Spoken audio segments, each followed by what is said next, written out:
Shopping is hard. I can never find anything in my size. I don't even know my size. I buy my clothes the same place I buy my groceries. There's a better way. Make it easy with Stitch Fix. Just share your size, style, budget, and done. Your personal stylist sends pieces picked just for you. That was easy.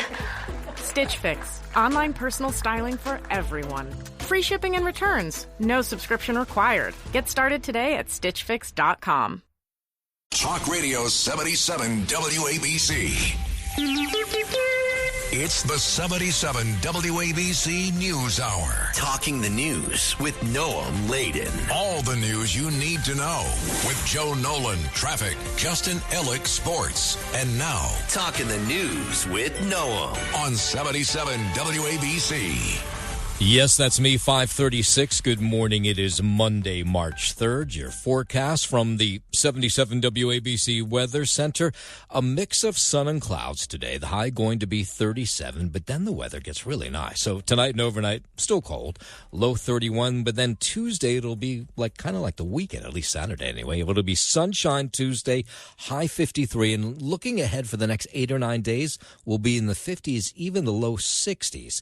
But right now we have to get through just one more cold day, it seems. If you are walking out the door with us right now, so happy you are. It's 20 and clear up in Rye in Westchester County, 21 and clear in Bordentown over in New Jersey, and it's 23 and clear right outside our Midtown studios. The top 5 at 5. Andrew Cuomo wants to be mayor. Can he win? A Bronx man is freed only to commit more crimes. Will we ever know what really happened to Gene Hackman? A big moment for the gay community on Staten Island. And a New Jersey high school wrestler fights back against a bad ruling and actually wins. All right, let's get into it at 5 o'clock. After hinting about it for months, former Governor Andrew Cuomo, throwing his hat into the ring in the race for New York City's next mayor, made the announcement in a video uploaded over the weekend to his campaign website on X, of course, better known as Twitter to most. I know we can turn the city around, and I believe I can help. Yeah, his campaign launch comes as Mayor Adams, also a Democrat, has been embroiled in a scandal following a federal indictment on corruption charges, and Cuomo thinks he can cash in on that. Polls suggest that he may be right about that. Hello, I'm Andrew Cuomo. Okay. Let me start by telling you what you already know. What's that? New York City is the greatest city in the world. Okay. There is no other place like it. And as in life, we have had times when we are at our shining best. All right, it goes on for a long time. If you want to watch it, you can. The polls have shown up till now that Cuomo would run away with this thing. But I will point out a fair amount of those polls, I would guess, I don't know for sure, come from the Cuomo campaign. Now, he did allude to some of the mistakes that he's made in the past because he's going to have to get past them, of course, to win the mayor's race here in the city, including the COVID nursing home scandal and all those accusations of sexual harassment that brought him down as governor. Now, he never admitted that he did any wrong and that he just stepped down from office. But here he talks about this in this video that he placed up in X over the weekend. I know what needs to be done, and I know how to do it. Experience matters. Leading New York City in the midst of a crisis is not the time or the place for on-the-job training. Did I always do everything right in my years of government service? Of course not. Would I do some things differently, knowing what I know now? Certainly. Did I make mistakes? Some painfully? Definitely. And I believe I learned from them, and that I am a better person for it. And I hope to show you that every day. Now, he hit the campaign trail yesterday speaking at a union rally. He's repeatedly, of course, denied all those allegations against him of sexual harassment. Meanwhile, fellow Democrats in the race reacting to Cuomo's bid. Cuomo announced over the weekend he was officially launching his campaign for mayor in a crowded Democratic field. State Assembly member Zoran Mondani responded with his own video. Andrew Cuomo has put billionaires and book deals before you. And he's waited this long to announce his run for mayor to avoid answering why.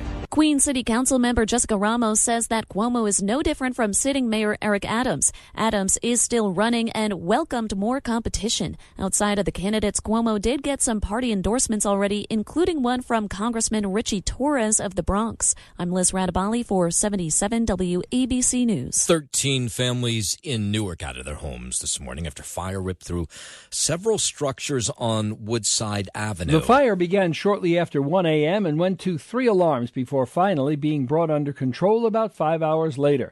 The flames and commotion awakened dozens of residents, enabling them to escape the flames. Started smelling like smoke while I was sleeping. I woke up and I seen all the fire trucks, all the lights outside. I took my book bag. It basically got like personal things, like basically like pictures of my son and the most important things that I could find. The American Red Cross says it's helping at least 56 people. A fire captain suffered a head injury. Another firefighter suffered minor injuries in a fall. There were no injuries reported among residents of the buildings. Larry Kofsky, NBC News Radio. WABC News Time 5:04. I don't think we'll ever know what really killed Gene Hackman, his wife, and their dog. That's just me. I think we'll never have a conclusive idea unless the toxicology report comes back and suggests that they had taken a whole bunch of pills. Santa Fe police over the weekend say they continue to do their investigation. It could take up to 3 months or even possibly longer. It just depends, how busy the laboratory is. But, we're hoping it comes sooner than later so we can answer some of these questions. Yeah, he's talking about the toxicology report, so fine, no signs of foul play, but they're not ruling out foul play because they just don't really know. We're not sure if that door was open upon the arrival of emergency personnel or if that, if it was open upon entry of emergency personnel. So that's another question and something that we just need to answer. Prescription pills were found spilled at the scene. That information was collected. That information was passed to the Office of the Medical Investigator to help them make a determination.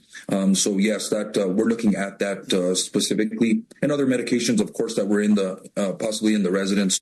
I think I'm pretty confident that there is no foul play, just based on the lack of evidence of foul play.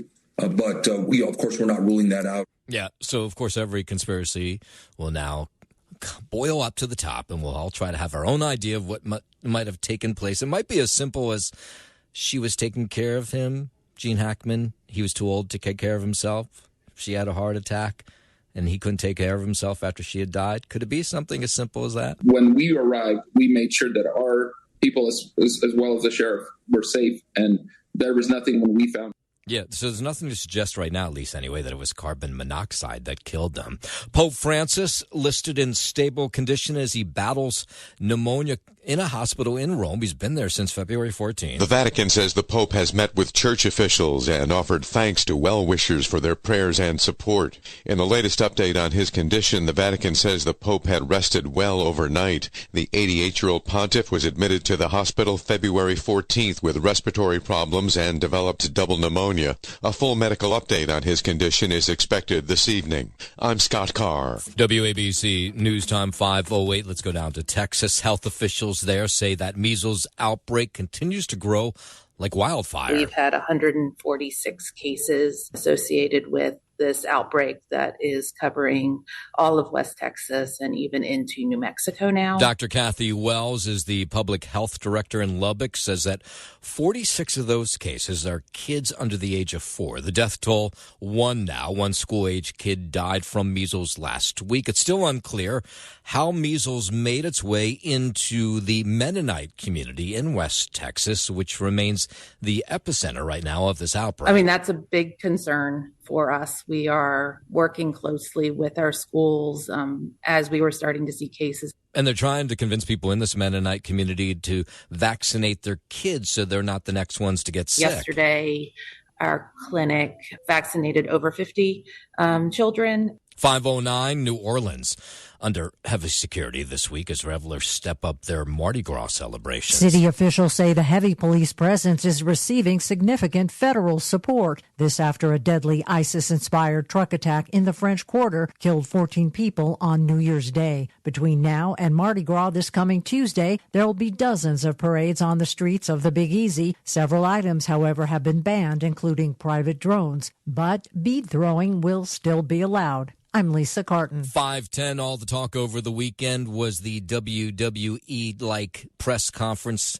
or meeting that took place between President Zelensky and J.D. Vance and President Trump in the White House. Ukrainian President Zelensky sat down for an interview with Fox News' Brett Baer, and he talked about this tense argument at the White House that had taken place. This kind of spat is this is not good for both sides anyway, and I very open, but I can't, change our Ukrainian attitude to Russia. Zelensky told Brett Baer that he wants lasting peace in Ukraine, but he said he also wants to know that America is actually on their side. If you stay with us, thank you so much, but let's do the infrastructure of security guarantees. Let's just share with our people, that America stay with us. And Zelensky says that wild moment at the White House, he says, sometimes that happens when you're having wartime conversations, that you have to be direct. And he says that's what he was trying to do. I think that we have to be very open and very honest. And I'm not sure that we did something bad. I think maybe sometimes some things we have to discuss out of media. I'm speaking like a president of a people who are in this struggle 3 years, and they just want to hear that America on our side and that America will stay with us, not with Russia, with us. National Security Advisor, though, Mike Waltz, says President Trump needs to know that Zelensky is serious about ending the Russia-Ukraine war in order for the U.S. to continue supporting Ukraine. And it's unclear whether President Zelensky, particularly after what we saw Friday, is ready to transition to Ukraine to an end to this war and to negotiate and have to compromise. Yeah, he says, though, Zelensky's welcome back at the White House when he agrees to engage in diplomacy. It was not clear Zelensky was going to go to negotiations at all, that he would ever be able to negotiate with Putin, and whether he shared our goal of ending this war. Now, over the weekend, it was all the topic, of course, on the news shows. The United Kingdom's ambassador to the U.S. says there needs to be a reset in U.S.-Ukrainian relations right away. I think the first thing that President Zelensky can do is to make clear his commitment to the initiative that President Trump is taking. And by the way, I think that Ukraine should be the first to commit to a ceasefire and defy the Russians to follow. Meanwhile, European leaders pledging billions in support of Ukraine following an emergency summit in London yesterday. The British Prime Minister Starmer says the UK, France, others going to work together now to figure out a plan to stop the fighting and present it to the White House, to President Trump. Together with others, Europe must do the heavy lifting.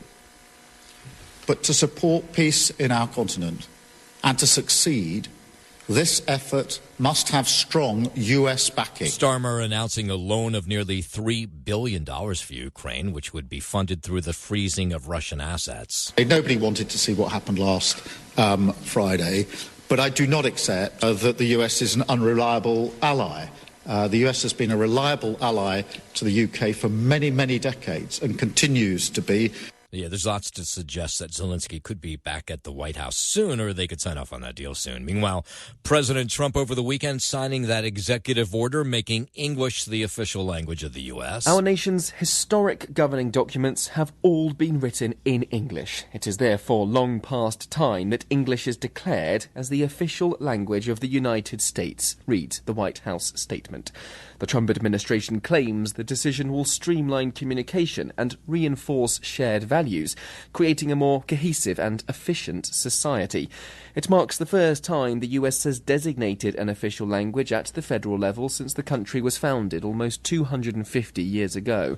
Nearly 68 million of America's 340 million residents speak another language other than English.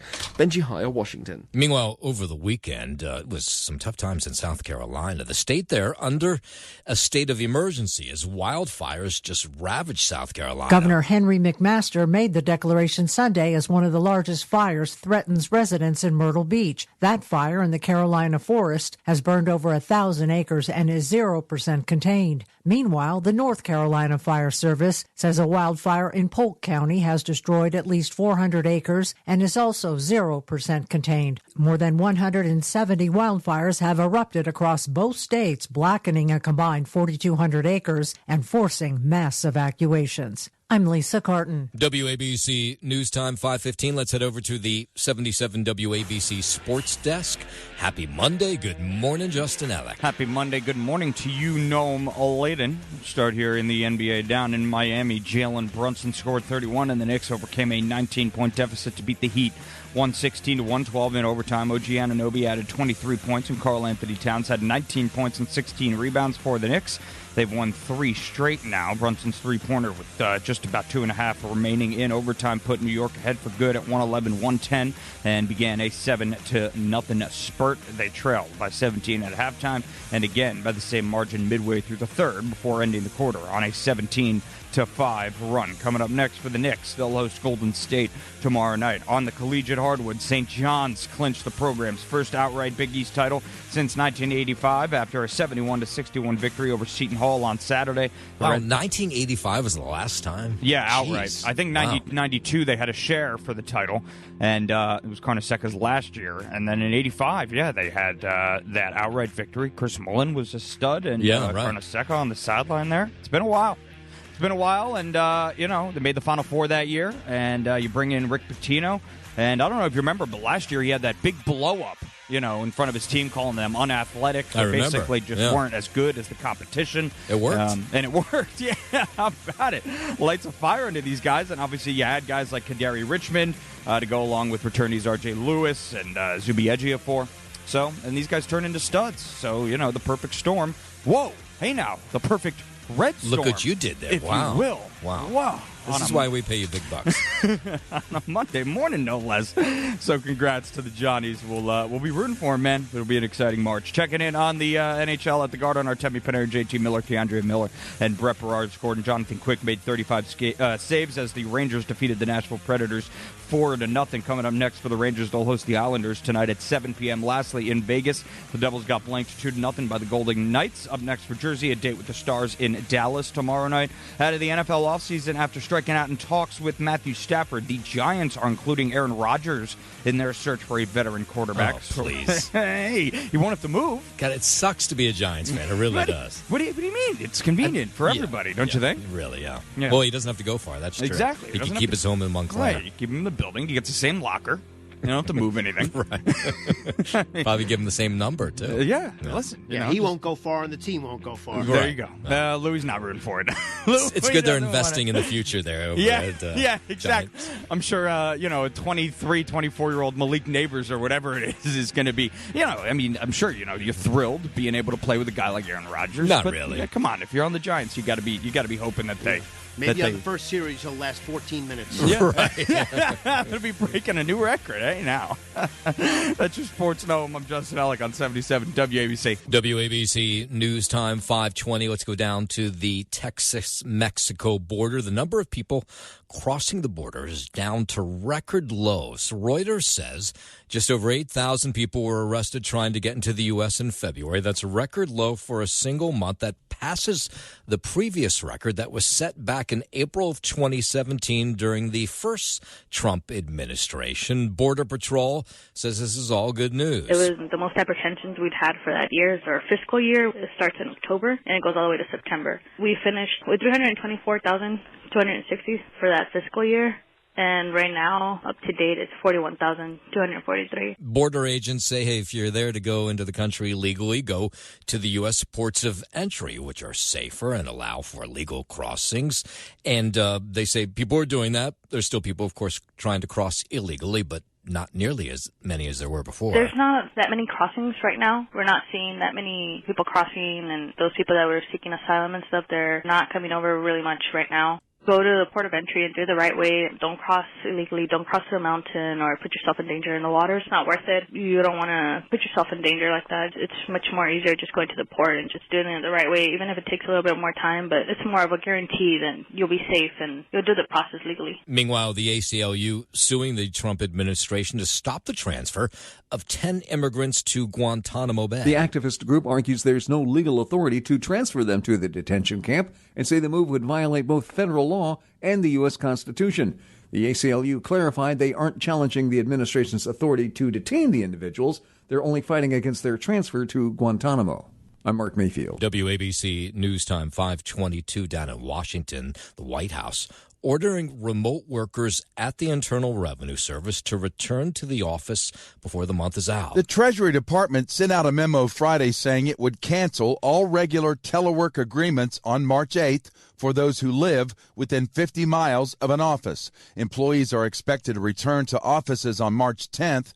Some Treasury workers have remote work protection in their collective bargaining agreement, but the order calls for full in-person work, quote, including members of a bargaining unit. Workers who live more than 50 miles from an office would be assigned one, and there will only be, quote, limited exceptions, such as for military spouses. I'm Jim Forbes. 522, let's go from D.C. down to Florida. We could go from Ron DeSantis, who's term limited as governor, to another DeSantis. Casey DeSantis, his wife, looks like she's going to run for governor. Florida's first lady, fielding questions over the weekend about a possible run. She was holding a news conference on her cancer research fund, but of course, everybody wants to know, are you running? I would say one thing, to quote the late, great Yogi Berra, when you come to a fork in the road, take it.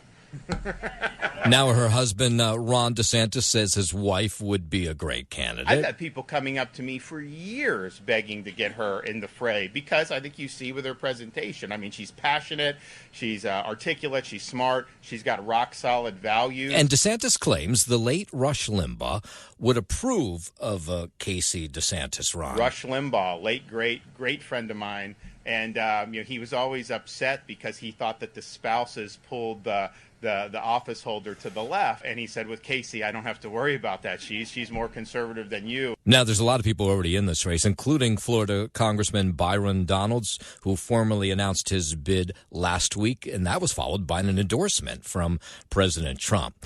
524, a majority of Americans say their paychecks not keeping up with inflation. Latest survey comes from CBS News. 77% of Americans say they can't keep up with rising costs.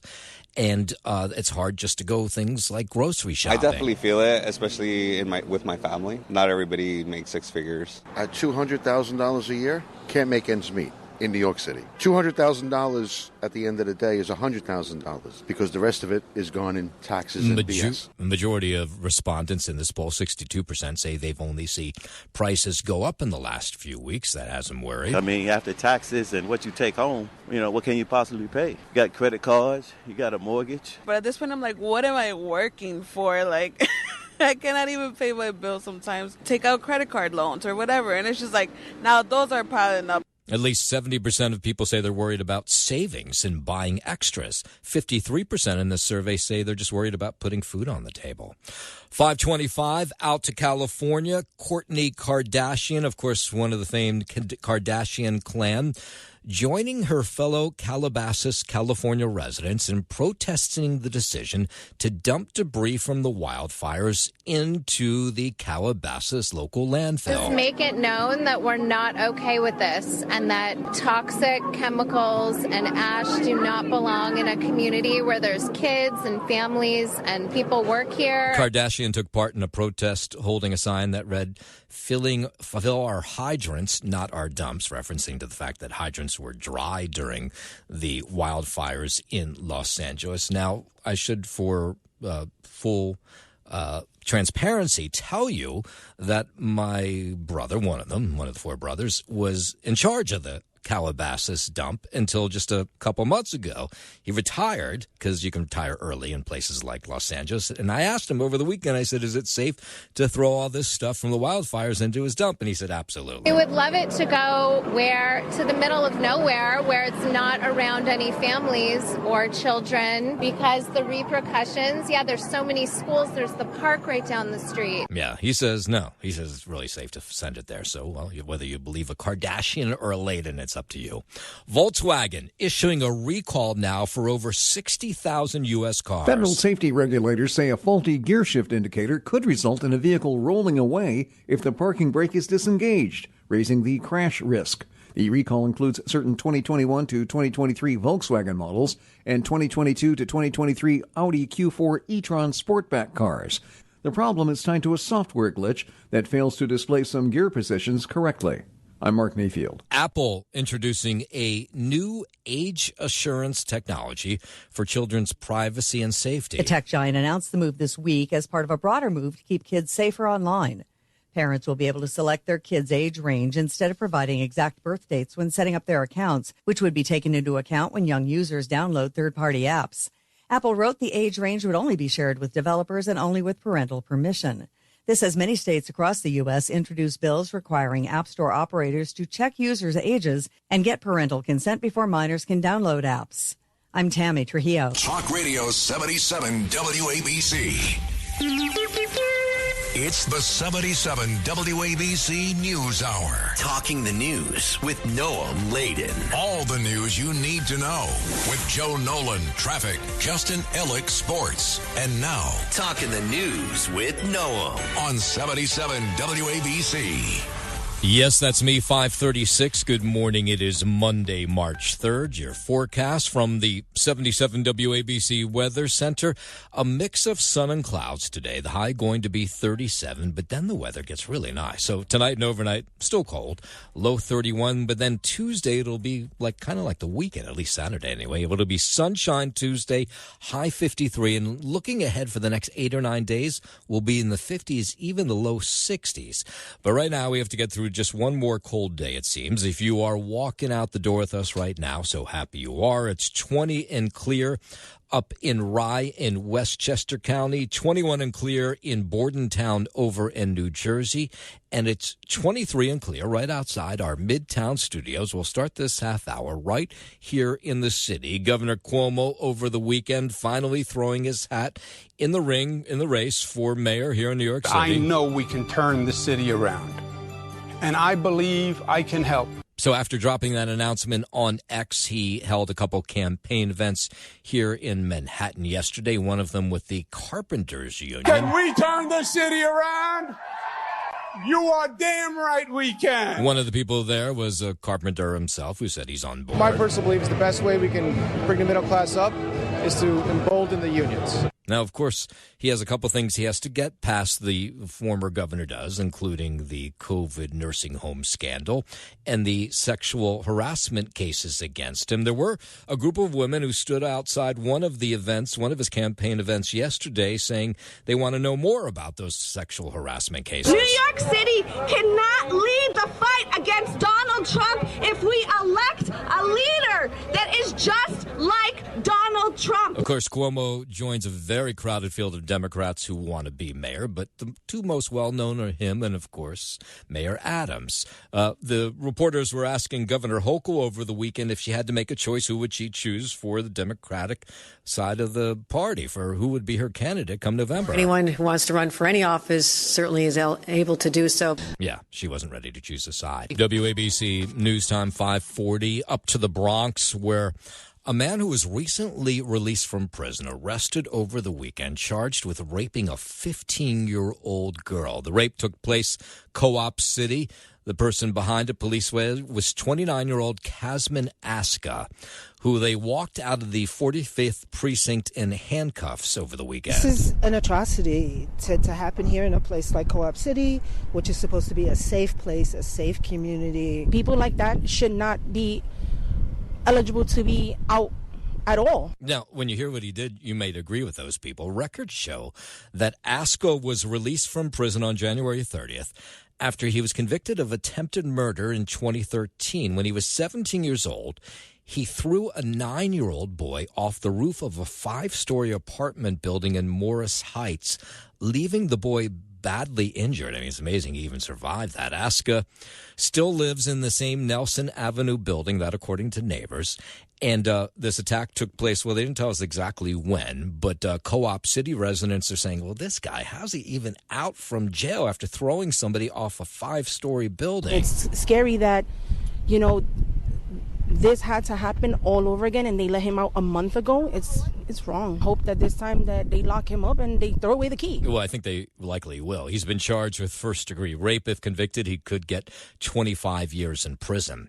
72-year-old woman recovering after being kicked down an escalator inside a Queens subway station. Police say it happened just after 11 o'clock Saturday night inside the Jackson Heights Roosevelt Avenue station. The woman had just stepped onto an escalator when, unprovoked, she was kicked in the back by an unknown suspect. The blow caused the woman to fall down the escalator. The victim was taken to the hospital where she's expected to be okay. The suspect fled the scene on an F train. Nice. WABC News Time 542. It's just unbelievable. Each crime seems more heinous than the next. Sunday was monumental for Staten Island's LGBTQ community.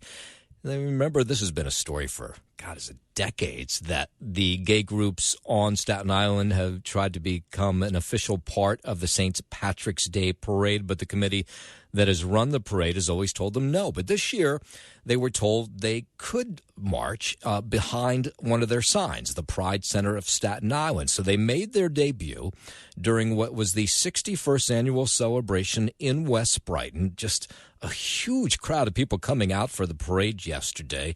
And here's the gay group who was pretty damn excited to be part of the parade under their own sign this year. I feel incredible. I feel so good to just know that we will not be beaten. We're not going to be stopped. I just can't stop thinking about the little kids that get to see they're welcome here too. The Pride Center's executive director says the invitation was extended last November following a change of leadership within the parade committee.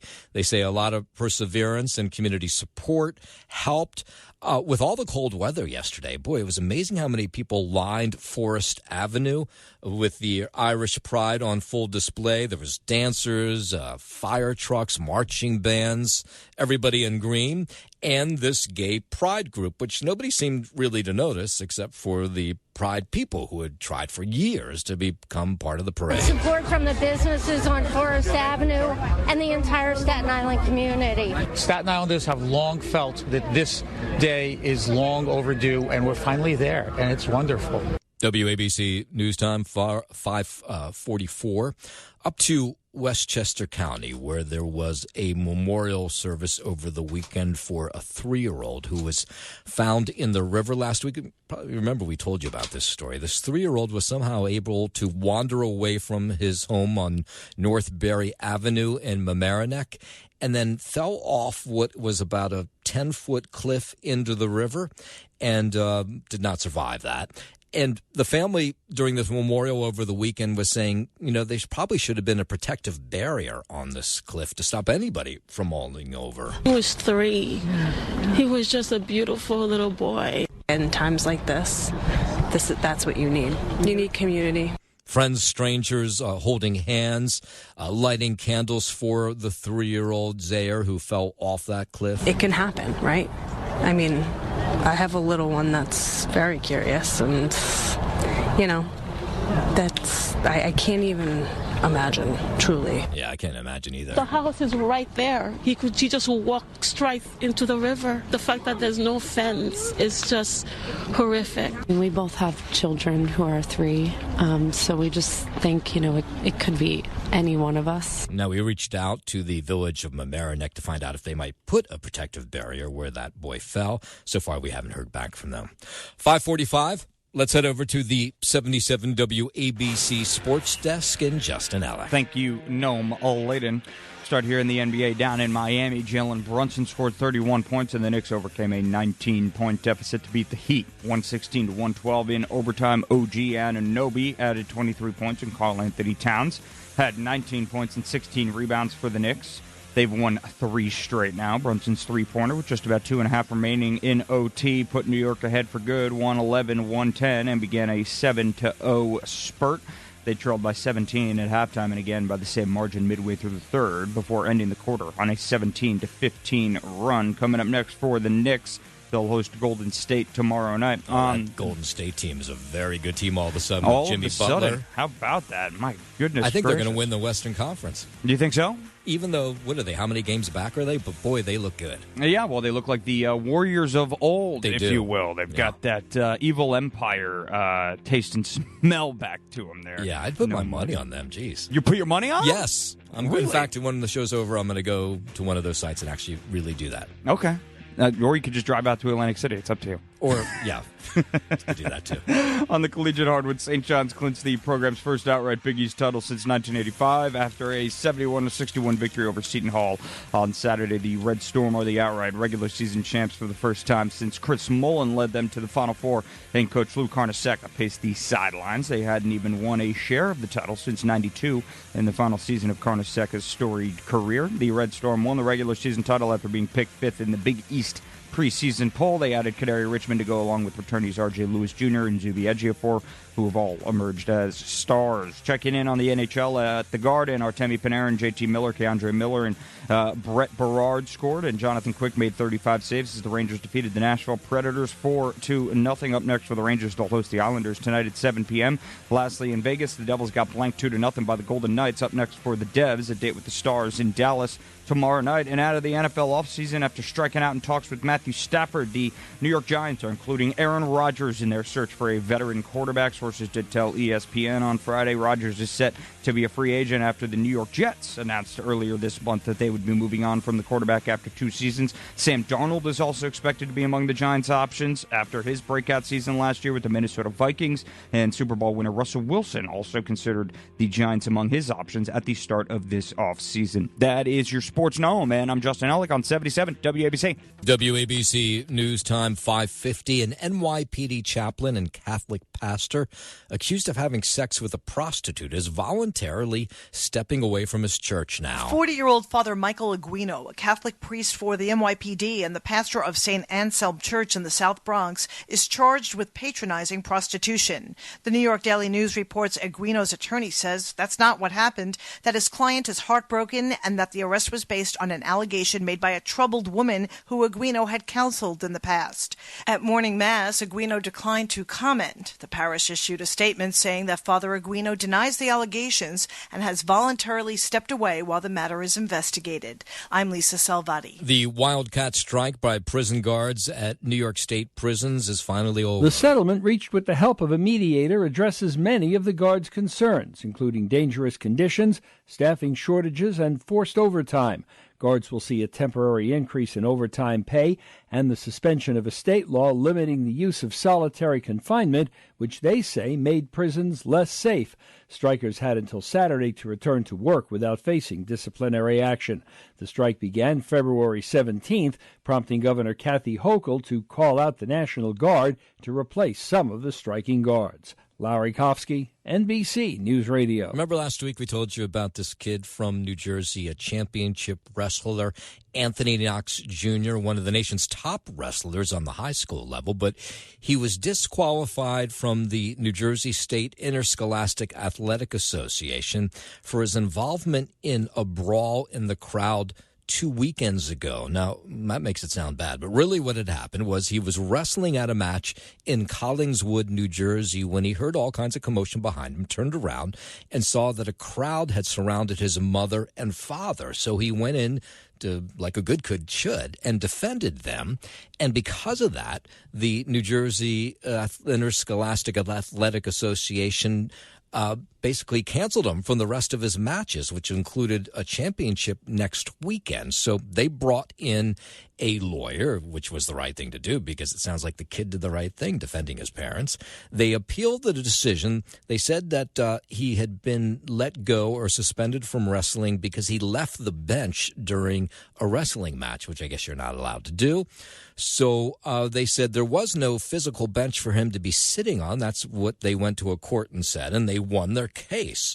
So on Friday afternoon, a judge overturned the suspension, allowing Anthony Knox Jr. to compete in a regional tournament this weekend and next week's state championship, which he's going to be in. Thank God for that judge. I feel like that's the first match in my life where I feel like I was the underdog. At the beginning, before, the hearing yesterday, he told me that I had probably a 5 to 10% chance. And now that I've won the first part of this, it's bumped up to having about a 90% chance of, being able to compete and finish this out, which is it's really good. Yeah, it looks like he's going to be able to finish out, except that in a statement, the NJSIAA, that sports regulatory committee, the high school one, said that they respect the decision made by the court, but strongly disagreed with it and will be appealing and considering all other options. Now, this decision was popular with nobody. I mean, you talk to anybody in high school sports, they thought this was the dumbest decision that a sports authority could make. But apparently they're going to stick to it and try to appeal this.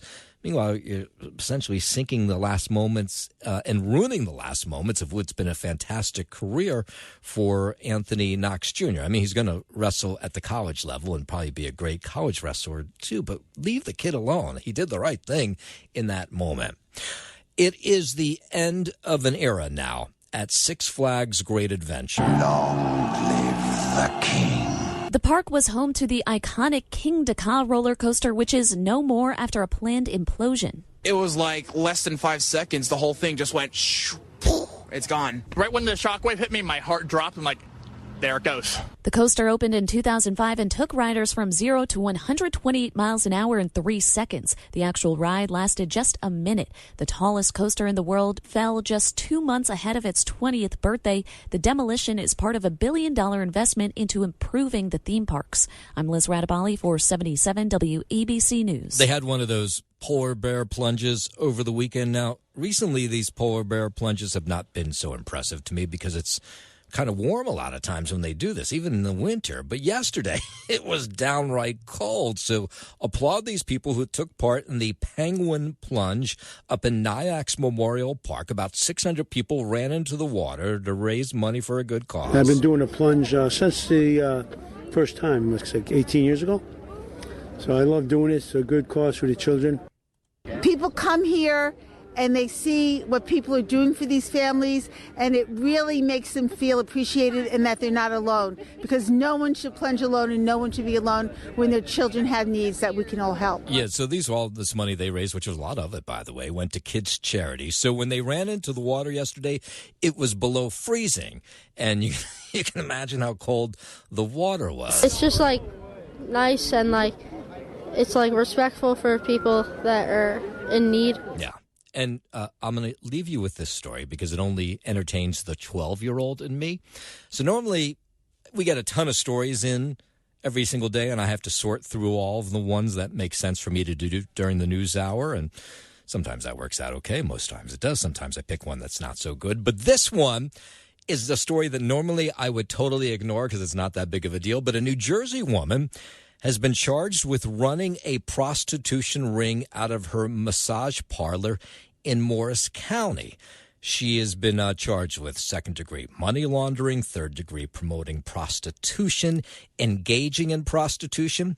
But this is the best part of this story, and this is why the 12-year-old in me loves this story. Her name, the woman who's charged with running a prostitution ring, her name is Soon Bang, Soonbang, right? That was worth doing, wasn't it?